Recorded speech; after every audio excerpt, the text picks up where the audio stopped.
Mga ka-idol, nandito mga ka-idol. May ginagawa ng ating idol si Fred. Mga idol, siya gumagawa, nagbabanto ng tubig. Bateryang tubig yung mga ka-idol, yan o. Yan. Yan, ang mekaniko ng binangunan. Ano ba yan?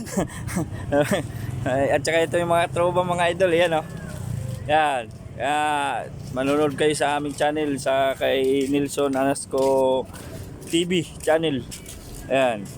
Ayan kaganapan dito sa bandang area ng Binangonan Rizal sa Pritil. Kung saan ay ayan o, ayan mga bangka. Ayan. Dito kami ngayon sa Pritil. At saka ito na yung may-ari mga ka-idol. Naghihintay siya ngayon sa tricycle mga ka-idol. Ito may-ari. Ang kanyang cellphone. Ayan mga ka-idol o. Ayan. Hi dyan mga ka-idol.